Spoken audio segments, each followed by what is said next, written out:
All right, welcome back. This is going to be part 65 of Dinosaurs and Man, and we are going to continue on in this journey through my presentation at a snail's pace. But that's okay. Guys, we're going to take our time through it. And once I get through with this presentation, my original idea was to just go back, start all over again, and we'll go back through it again. But I do have three presentations. This one here, Dinosaurs and Man, the Flood and Noah's Ark, is another presentation, and then the Microscopic World. That's my three main ones that I cover, and I'm always gaining material for these presentations. I'm constantly adding to them. Literally every week, every month, I am adding something to these presentations. Sometimes I'm changing a little bit of information, maybe correcting some information, but it's always constantly changing, and it's being added to, and it makes the presentations even better. And so after I'm done recording these three, I may start all over again with the Dinosaurs and Man presentation, and we'll just start all over again. And so, I don't know. We'll see what the Lord wants to do. But at any rate, if you'll notice on the screen here, this is one of the books that I highly recommend if you can get your hands on one. It's called Exploration Fawcett. Now, what happened is Brian Fawcett kind of gathered up manuscripts, letters, logbooks, and other type of records from Percy Fawcett and arranged them and put them into this book. And so it was released in 1953. It was the sixth release at that time. And so, but it's just really, for those of you that are interested in the topic, this is definitely a good book to get. And but it says here, Percy Fawcett says anacondas are quite common, or they're common. Not the giant kind, but up to 25 feet long and quite big enough. Now, I think a 25-foot long anaconda is pretty big, but he says not the giant kind. What's he talking about? It says here, the manager at Yoronga's told me, Fawcett, he killed an anaconda 58 feet long in the lower Amazon. I was inclined to look on this as an exaggeration at the time, but later, as I shall tell, we shot one even larger than that. And this is what he says. We were drifting easily along the sluggish current not far below the confluence of the Rio Negro. When almost under the bow of the Igoret, there appeared a triangular head and several feet of undulating body. It was a giant anaconda. I sprang for my rifle as the creature began to make its way up the bank, and hardly waiting to aim, smashed a 44 soft-nosed bullet into its spine. 10 feet below the wicked head, at once there was a flurry of foam and several heavy thumps against the boat's keel, shaking us as though we had run along a snag. With great difficulty, I persuaded the Indian crew to turn in shorewards. They were so frightened that the whites showed all around their popping eyes. I get a picture of that. And in the moment of the firing, I had heard their terrified voices begging me not to shoot lest the monster destroy the boat and kill everyone on board. For not only do these creatures attack boats when injured, but also there is a great danger from their mates. He says, we stepped ashore and approached the reptile with caution. It was out of action, but shivers ran up and down the body like puffs of wind on a mountain tarn. As far as it was possible to measure, a length of 45 feet lay out of the water and 17 feet in it, making it a total length of 62 feet. Its body was not thick for such a colossal length, not more than 12 inches in diameter, but it had probably been long without food. I tried to cut a piece of the skin, but the beast was by no means dead, and the sudden upheavals rather scared us.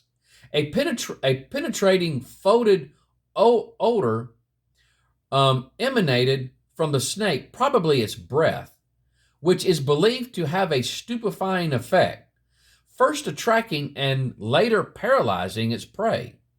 Everything about this snake is repulsive.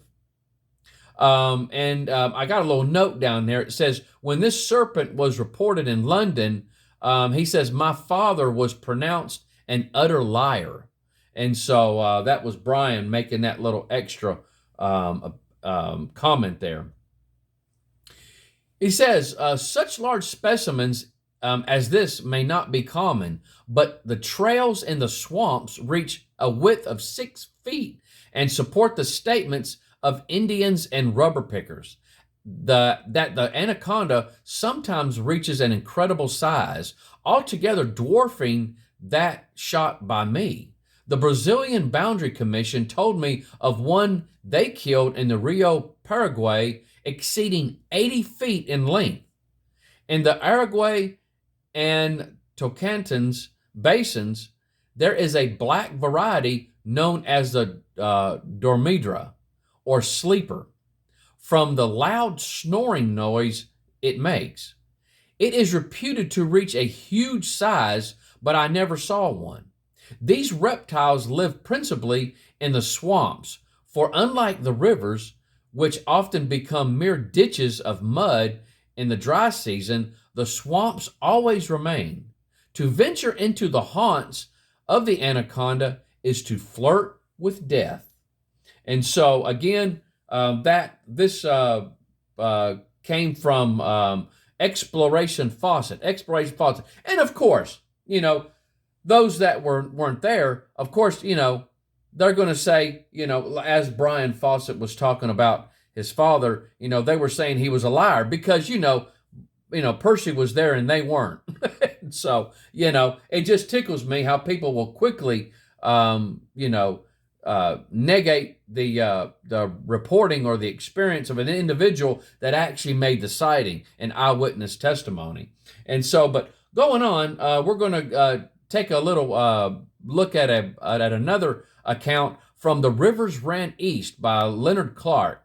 This is in 1953. This was the 8th printing at this time. Highly advise this book also, but we're going to look at another account that Percy Fawcett had. This one was called A Great Reptilian Head. A Great Reptilian Head. And right there in the Madre de Dios, I guess I'm pronouncing that right, that little red area that's circled, that's the area that we're talking about. And then I've got that river off to the right there marked. I actually put some extra blue line in there so you could see that. And so, but it says here, and this came from chapter 2, Beyond Lies the Unknown, on page 42. Senor Stone relates the story to Leonard Clark. Speaking of reptiles, old boy, Colonel Fawcett reached the eastern edge of the Madre de Dios, out where you are going. It is a country of swamps, apparently. One day while running his dugouts, which was a boat, through it, he saw a great reptilian head rise out of the jungle. But before he could shoot, the head was lowered. From the noise the beast made getting away, he took it to be some sort of dinosaur. His Indians revolted, and it was necessary to return to Madagascar. When I, Leonard Clark, smiled, he, Senor Stone, presently added, "Don't be too sure they don't exist. We hear a great many stories from the Indians here." Again, just like the Africans or the Pygmies in the Congo area, they were talking about Mokele and Bembe, given that description, pointing to the apatosaur animal in the books. These people live there. These people live in the area. They should know what's around there and what is not. But going on, this is what a diplodocus looks like. And so for those of you that's seen some of my past videos, have seen this picture before. We're looking at like an apatosaurus is very similar to a diplodocus. and they actually think that it's in the Apatosaurus and the Diplodocus are the same kind of dinosaur. They're the same kind, and so they're just different species of one kind. And so, but it says there, Louis Gallardi, consort agent, related in the introduction of the book. Fawcett believed it may have been a Diplodocus. And so it goes on. In the Paraguay River is a freshwater shark, huge but toothless, said to attack men and swallow them if it gets a chance. They talk here of another river monster, fish or beaver, which can in a single night tear out a huge section of the riverbank. The Indians report the tracks of some gigantic animal in the swamps bordering the river, but allege that it has never been seen. The shark exists beyond doubt. As for the other monsters, well, there are queer things yet to be disclosed in this continent of mystery. And if strange, unclassified insects, reptiles, and small mammals can still exist here, mightn't there be a few giant monsters, remnants of an extinct species, still living out their lives in the security of this vast, unexplored swamp areas?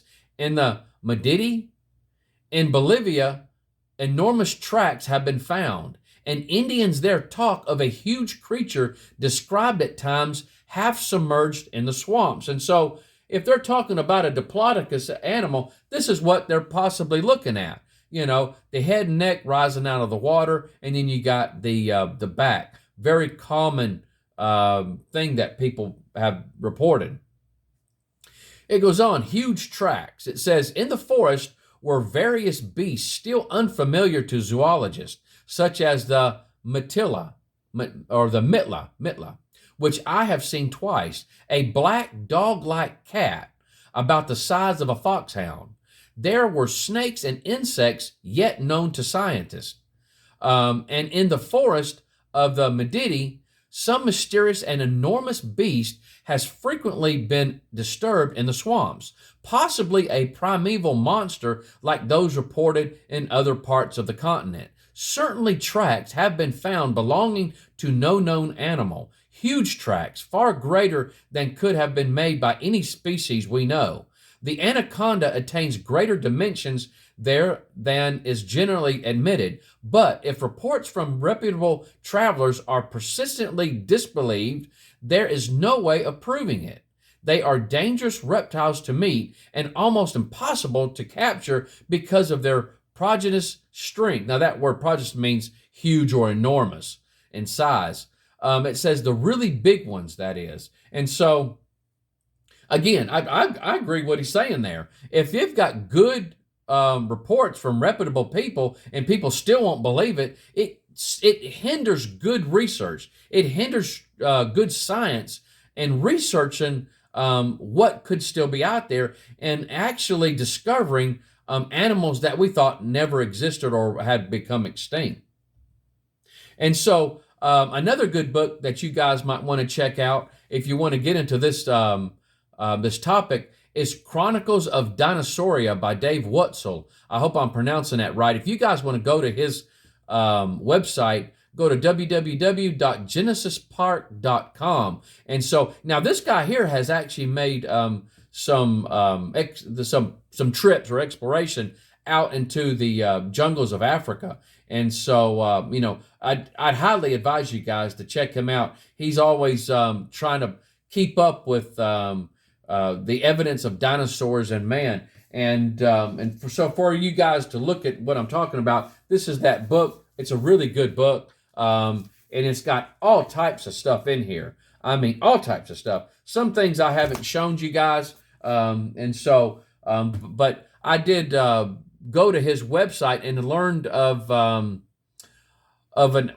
well, I don't want to get too much ahead of myself, but I did glean some information that somebody had last year in 2023. No, let me back up. I want to say that was even before 2023. I want to say it might have been 2020. 2020, I had a viewer on my YouTube channel, The Journey in Between, I had somebody give me some information, an update on a plesiosaur looking animal that was found.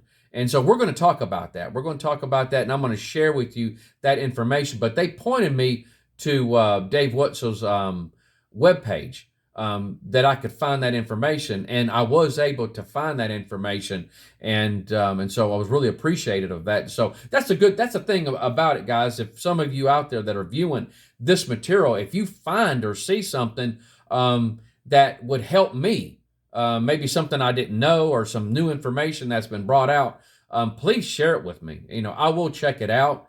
And so like that one viewer did. And so I wasn't aware of that information. And so there's still a question about the animal being still a plesiosaur, but it was still added information that I didn't have before. And so again, and what makes these presentations that much better. And so it's for conversation for conversation purposes. That information was quite valuable to me.